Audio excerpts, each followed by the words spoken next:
Is-sena li għaddiet il-kummerċ bejn Malta u ċ-Ċina laħħaq il-260 miljun euro.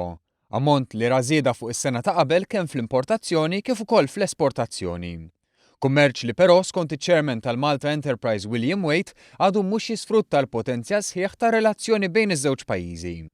Għaldaqstant fil-binja tal-Kamra tal-Kummerċ ġie ffirmat ftehim bejn il-Kamra tal-Kummerċ Maltija u China Foreign Trade Center. Ftehim bilan li jkompli jsaħħaħ il-kollaborazzjoni u l-opportunitajiet bejn iż-żewġ naħat. Dan anke permezz tal-121 edizzjoni ta' China Import and Export Fair, magħrufa bħala Canton li ssir fiċ-Ċina stess.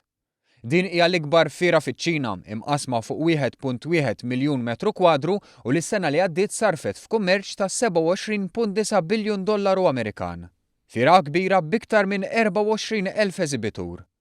Negozjanti Maltin diġà ħadu sehem f'din il-fiera kummerċjali u 60 sena mit-twaqqif tagħha qed tkun preżentata bħala opportunità biex negozjanti Maltin jespandu l-orizzonti ta' negozju tagħhom.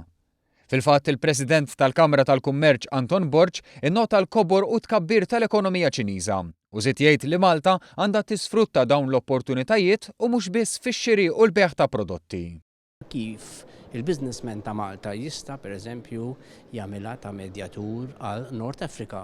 Il-logistics sector li nippruvaw niżviluppaw bħala pajjiż.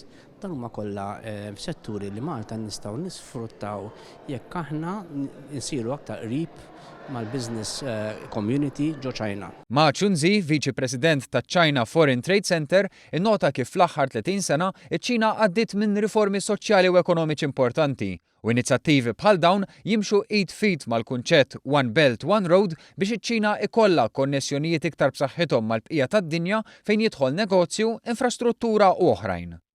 Tenna li Malta għandha potenzjal kbir li tkabbar il-kollaborazzjoni tagħha maċ-Ċina u għaldaqstant ħeġġeġ lin-negozjanti Maltin biex jagħmlu negozju maċ-Ċina, inkluż bil-beħ ta' prodotti tagħhom hemmhekk.